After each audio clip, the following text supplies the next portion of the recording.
네, 전거래일 특징주와 금일 관심주 알아보겠습니다. 코스피가 전거래일까지 5거래일 연속 상승하면서 1월 전고점 돌파 기대감을 높이고 있고요. 코스닥도 다시 반등하면서 1021선에 안착한 상황입니다. YG경제연구소 차영주 소장님과 이야기 나눠볼게요. 안녕하세요. 안녕하십니까? 네, 저희 전거래일에는 어떤 종목 특징주로 좀 볼 수 있을까요? 특징 종목으로 세움 메디칼을 좀 말씀드리도록 하겠습니다. 세움 메디칼이요? 예, 일단 최근에 의료기기 오스템 임플란트라든지 디오, 덴티움 이런 것들이 최근에 각광을 좀 받고 있는데 세움 메디칼 같은 경우 일단 차트를 좀 먼저 봤으면 좋겠습니다. 최근에 움직임이 계단식 상승의 전형적인 모습, 여러분들 지금 현재 보고 계신 모습들, 계단식 상승의 전형적인 모습들을 좀 보이면서 바닥권을 이제 탈피하려는 듯한 모습들을 좀 보여주고 있습니다.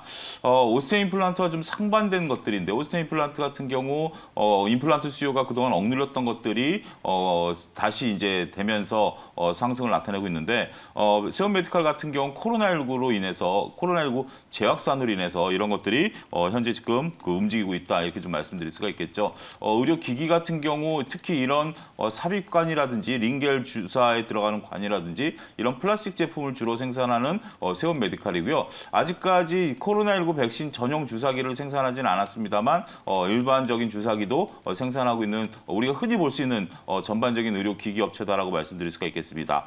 코로나19가 창궐하던 시기에 작년 11월에 1차 상승한 이후에 가격 조정을 충분히 받았고요. 지금 현재 다시 한번 재차 상승하려고 하는 듯한 모습을 좀 보이고 있죠. 코로나19 일단 백신 효과가 나타나기 전까지는 아직까지는 코로나19 환자가 지금 600명에서 700명대까지 다시 늘어나고 있고 4차 대유행까지 현재 걱정하고 있는 상황이기 때문에 관련 주가의 움직임 같은 경우 상당히 고무적으로 우리가 볼 수 있는 그런 부분들이다라고 말씀드릴 수가 있겠고 세움 메디칼이 갖고 있는 특징 중에 하나가 세움 메디칼이 만드는 제품들이 그렇게 고가의 제품들은 아닙니다. 우리가 링거 주사를 맞을 때 맞는 그 플라스틱 관 같은 경우 플라스틱 제품이기 때문에 그렇게 비싸지는 않거든요. 몇백 원 단위, 몇천 원 단위입니다. 네. 하지만 이런 것들이 우리가 안전성이라는 문제를 보면 이게 가격 경쟁력이 중요한 건 아니죠. 누가 1,000원짜리를 900원대 만들어서 100원만 싸더라도 10%가 싼 거 아니겠습니까? 병원 입장에서 그런 것을 사용하는 게 아니라 안전성이 답보돼 있는 세움 메디칼이라는 회사 제품을 계속해서 지속적으로 사용할 수밖에 없는 거죠. 오히려 세움 메디칼 입장에서는 1,000원짜리를 1,100원으로 올린다 하더라도 병원 입장에서는 선뜻 싼 것을 쓸 수가 없는 그런 상황이다. 이런 것들을 우리가 흔히 경제적 해자라고 표현을 합니다. 다른 업체들이 뛰어넘을 수 없는 이러한 경제적 해자를 갖고 있는 기업 같은 경우 영업이익률이 무려 30%대가 넘는 그러한 기업이고요. 우리가 주가가 조정받을 때마다 이러한 기업들에 대해서는 충분히 관심을 가지셔야 되지 않을까 말씀을 드릴 수가 있겠습니다. 네, 코로나19 재확산세가 좀 뼈 아프기는 하지만요. 그 안에서 수혜주로도 볼 수 있을 것 같습니다. 세움 메디칼 전일장 특징주로 정리해 주셨네요. 그렇다면 이제 오늘장에서 관심 가져볼 만한 종목, 관심주는 어떤 종목이 될까요? 현재 지금 개별 종목들이 움직이고 있는데요. 이것은 이제 계절성 좀 테마주다라고 말씀드릴 수가 있겠습니다. 네. 더존 비지온인데요. 더존 비지온 같은 경우 세무 회계 프로그램의 강자다 이렇게 말씀드릴 수가 있겠습니다. 오늘 이제 제가 경제적 해자란 단어를 조금 앞서 사용했는데 더존 비지온에도 적용이 된다라고 좀 말씀드릴 수가 있겠습니다. 5월달에 세무 신고가 있는데요. 기업 입장에서 본다라면 세무 신고를 할 때 세무사랑 연결돼 있는 프로그램을 사용하려고 하겠죠. 세무사가 더존 비지온을 쓰고 있는데 우리가 이제 요즘 여러분들 광고 보시면 상당히 많은 회사들의 어떤 회계 프로그램들이 나오고 있는 상황입니다. 그러면 더존 비지온이라는 회계 프로그램 안 쓰고 다소 저렴한 A라는 회사 프로그램을 썼을 때 A라는 프로그램과 더존 비지온이 호환이 되느냐. 호환이 된다라고 선전을 하더라도 이게 회계이기 때문에 우리가 회계 데이터라는 게 어마무시한 데이터 아니겠습니까? 이걸 일일이 대조할 수가 없죠. 네. 딱 데이터를 변환해서 해야 되는데 여기서 숫자가 변환된다라면 어떻게 될까요? 생각만 해도 끔찍한 결과가 나올 수밖에 없는 부분들이죠. 네. 따라서 더존 비전의 경제적 해자는 뭐냐라고 질문을 한다라면 세무사들이 쓰고 있는 프로그램이 다 더존 비전입니다. 따라서 그리고 세무서와 연결되어 있는 프로그램이 그렇고요. 네. 그래서 아무리 지금 현재 주가가 조정받는 이유가 경쟁사들이 최근에 어마무시하게 나타나기 시작했고 이런 것들을 언론상에서 광고를 이제 하는 거죠. 왜냐하면 5월달이 성수이기 때문에 맞아요. 5월달에 이제 우리가 종합소득세를 신고하지 않습니까? 신고해야죠. 여러분들 같은 경우 이제 직장인분들 같은 경우 1월달에 연말정산을 하셨는데 그게 이제 기업체에선 그걸 갖고 있다가 5월 달에 신고를 하기 때문에 5월 달에 이거에 대한 수요가 어마무시하게 늘어난다라는 거죠. 네. 저 같은 경우도 이제 개인 사업자를 올해 처음으로 냈는데 네. 개인 사업자 입장에서는 세금 신고를 해야 되죠. 그래서 저는 이제 프로그램을 선택할 수가 있습니다. 초반이기 때문에. 하지만 제가 담당하고 있는 세무사가 더존 비전을 쓰고 있기 때문에 어쩔 수 없이 저도 더존 비전을 써야 된다라는 거죠. 선택의 여지가 없는 선택의 거예요? 여지가 없다. 이런 부분들을 감안하셔야죠. 여기에 덧붙여서 지금 현재 재택근무가 늘어나죠. 재택근무가 가장 용이한 게 무엇일까요? 회계부서 같은 경우가 재택근무가 용이합니다.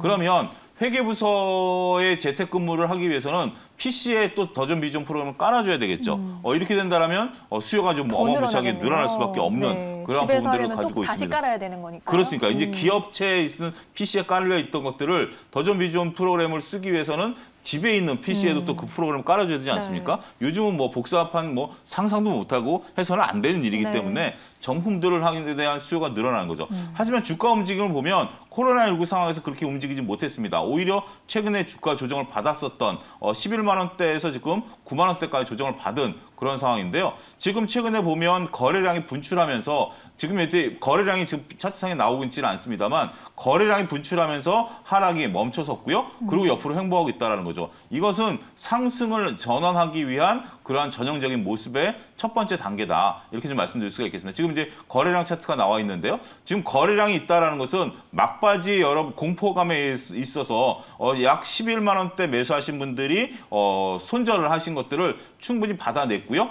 그런 거 이후에 추가적인 매물 압박이 없다라는 그러한 신호다라고 말씀드릴 수가 있겠습니다. 이러한 모습들을 보게 된다라면 5월 달 성수기를 앞두고 물론 그 뒤까지 장기적으로 보기에는 어폐가 있는 것은 사실입니다. 하지만 오늘 우리가 충분히 공략할 수 있는 그러한 주식으로서 5월 달까지 5월 초순까지는 더존 비지온의 한 번에 강한 슈팅에 대비해서 조금 공략하시는 것도 좋은 전략이 되지 않을까 말씀드릴 수가 있겠습니다. 네, 더존 비지온 회계 프로그램을 갖고 있는 업체입니다. 시기적으로도 세무신고의 계절이 다가오고 있기 때문에 주목해보면 좋을 것 같고요. 차트상으로도 자리가 괜찮다 보인다고 정리를 해주셨네요. 그렇다면 이제 월요일인데요. 오늘 일장 투자 전략 어떻게 세워보는 게 좋을까요? 일단 전반적으로 시장의 흐름이 지금 강하고요. 이번 주에 이제 3,200선에 안착하느냐 여부가 관건이 된다라고 말씀드릴 수가 있겠습니다. 네. 시장은 쉽게 밀리지는 않을 것으로 보여지고요. 물론 삼성전자, SK하이닉스의 향배에 따라서 3,200선에 대한 안착 여부가 관건이 된다라고 말씀드릴 수가 있겠습니다만 지금 대장주들의 순환매가 돌고 있는 상황이기 때문에 지수는 계속해서 우상향할 가능성이 높다라고 말씀드릴 수가 있겠습니다. 네. 결국 어떠한 종목, 어떠한 업종을 선택하느냐에 따라서 수익률이 달라질 수 있습니다만 이런 것들을 따라간다라는 건 현실적으로 그렇게 쉽지가 않기 때문에 따라가는 전략보다는 여러분들이 갖고 계신 종목들 이번 주에도 조정기에는 적극적인 매수를 하셔서 향후 강력한 장세가 나왔을 때 매도 전략을 펼치기 위한 대비를 하시는 것이 좋겠다. 지금은 오히려 수비적인 방어보다는 적극적인 공격적인 매매 패턴을 가져가는 것이 좋은 전략이 될 수도 있다. 이렇게 말씀드릴 수가 있겠습니다. 네, 지수 우상향 추세 속에서 어떤 전략을 가져가는 게 현명할지 이야기 나눠봤습니다. YG경제연구소 차영주 소장 말씀 여기까지 들을게요. 고맙습니다. 예, 감사합니다.